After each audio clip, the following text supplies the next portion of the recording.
Yes 100 शब्द प्रति minute dictation start होगी 5 सेकंड बाद। Yes start. कमज़ोर वर्गों के लिए हमने पहले ही कदम उठाए हैं।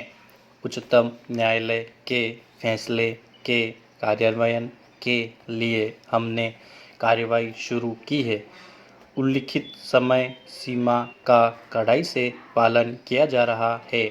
दूसरे पिछड़े वर्गों से सामाजिक रूप से अगड़े लोगों, वर्गों और सुविधा संपन्नों को अलग करने के लिए संबंध और जरूरी सामाजिक आर्थिक मापदंड का प्रयोग करने के वास्ते एक कमेटी का गठन किया गया है, जो सरकार को आधारों का उल्लेख करने के लिए सलाह देगी और मनोरंजन, परीक्षण और समावेश करने के लिए अनुरोध की सिफारिश तथा दूसरे पिछड़े वर्ग के नागरिकों की सूची में ज़्यादा या कम समावेश की शिकायतों के लिए एक स्थायी निकाय की स्थापना की जा रही है। उच्चतम न्यायालय ने फिर एक बहुत जटिल फैसला किया है। इस मामले की कहीं समाप्ति होनी चाहिए और यहाँ उच्चतम न्यायालय के फैसले को लागू कर हमें इसे खत्म करना चाहिए। सरकार भी यही करने का संकल्प किए हुए हैं। उच्चतम न्यायालय ने निर्धारित सीमा के अनुसार कदम उठाए हैं। पैरा, जैसा कि मैंने अभी कहा है कि देश की कार्यसूची थोड़ी अलग और अनावश्यक जगह पहुंच गई थी। सौभाग्य से तनाव बहुत चिंताजनक नहीं है। मैं जानता हूं कि बम्बई के दंगों के परिणामस्वरूप सरकार को वित्त मंत्री के मुताबिक 4,000 से 5,000 करोड़ रुपए का नुकसान हुआ है। यह थोड़ा कम हो सकता है, लेकिन स्थिति अपनी पुरानी अवस्था में लौटती जा रही है। स्थिति तेजी से सामान्य होती जा रही है। पैरा, जनवरी और फरवरी के आंकड़ों से स्पष्ट पता लगता है कि अर्थव्यवस्था और निर्यात सहित सभी वस्तुओं में दोबारा ऊपर उठने की प्रवृत्ति है। इसलिए यह एक आशाप्रद और स्वस्थ कारक है जिससे हमें मजबूत होना चाहिए। पैरा, तथ्यों से यह साबित है कि केवल पिछले एक महीने या 5-6 सप्ताहों में हम अन्य देशों से बड़े पैमाने पर विदेशी निवेश प्राप्त करने में सफल हुए हैं। अयोध्या मसले के तुरंत बाद लगभग एक पखवाड़े या महीने भर तक हिचकिचाहट की प्रवृत्ति थी। उन्होंने अपने से पूछा कि भारत क्या फिर से सामान्य स्थिति में आ पाएगा। एक महीने बाद यह फुहार से शुरू होकर अब प्रचंड धारा बन गई है। मुझे भरोसा है कि हम पहले ही पटरी पर लौट आए हैं। राष्ट्रीय कार्यसूची ढूंढ ली गई है जिसे हमने और दूसरे देशों के हमारे मित्रों ने स्वीकार कर लिया है। राष्ट्रपति की यात्रा से निसंदेह साबित कर दिया है कि विश्व के हिस्सों से हमारे संबंध हमेशा की तरह नज़दीकी बन रहे हैं, चाहे वे देश किसी भी स्थिति में हो। हमने कई बकाया समस्याओं को सुलझा लिया है। मेरे बोलने से पहले कुछ सदस्य रूस की घटनाओं के बारे में पूछ रहे थे।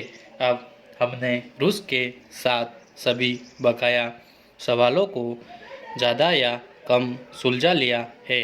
पैरा, केरल, आंध्र प्रदेश और दूसरे राज्यों से कई किसान लंबी कड़वी शिकायतें लेकर आते हैं कि वे जो उपजा रहे हैं वह आगे नहीं बढ़ रहा है।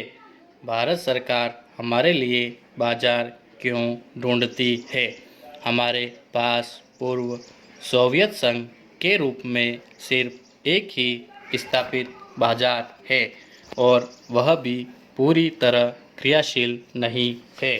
पैरा मिश्रित अर्थव्यवस्था की धारणा किसी पुस्तक की देन नहीं थी। इसके जन्मदाता महापुरुष पंडित जवाहरलाल नेहरू थे। यह आवश्यक नहीं है कि इस प्रकार के विचार किसी दर्शन शास्त्र विशेष से जुड़े हुए हो।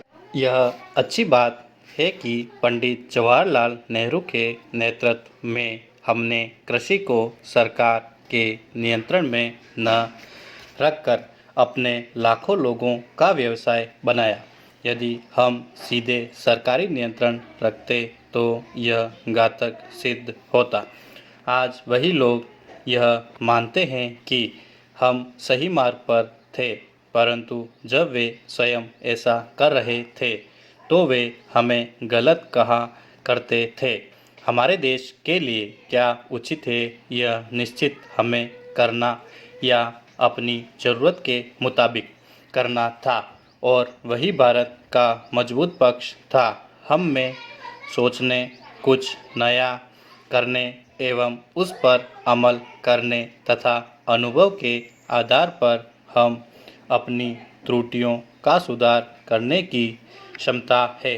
पैरा इन परिस्थितियों में जबकि राजनीतिक दलों के स्वर भिन्न है, कृषि की और राजनीतिक दृष्टिकोण भिन्न है तथा असमंजस की स्थिति बनी हुई है, यह नीति आवश्यक हो गई है।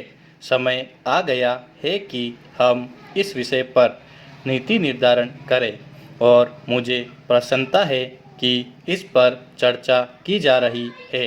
पैरा भारतीय किसानों की नई पद्धतियों को विकसित करने की क्षमता तथा आधुनिक तकनीक के प्रति रुझान ने समूचे विश्व को वास्तव में आश्चर्यचकित कर दिया।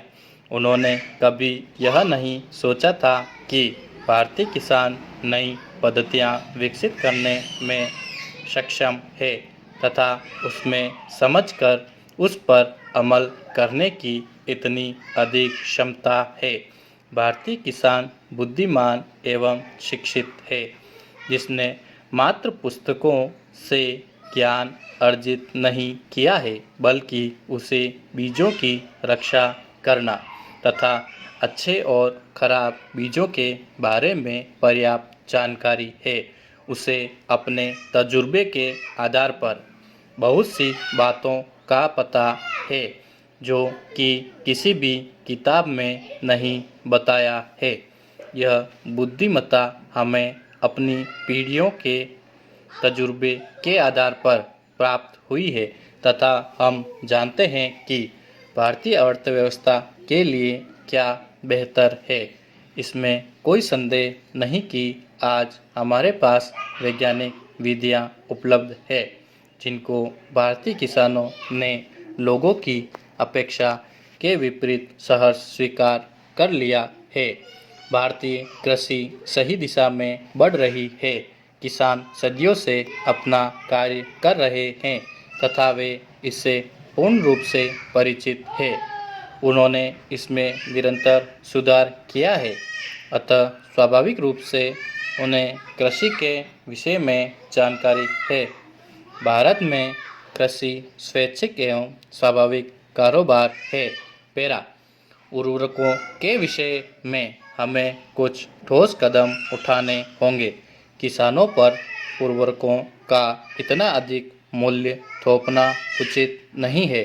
पोटाश देश में 9,000 रुपये प्रति टन मिलता है, जबकि किसी अन्य देश में उसका मूल्य रुपये 6,000 प्रति टन हो तो किसान मुझसे कहेगा कि कृपया मुझे वहाँ से दिलवा दे, क्योंकि मेरा स्वदेश प्रेम मुझे 3,000 रुपये प्रति टन अधिक भुगतान करने की अनुमति नहीं देता, केवल इस कारण कि एक स्वदेशी कंपनी उसका उत्पादन करती है। स्टॉप।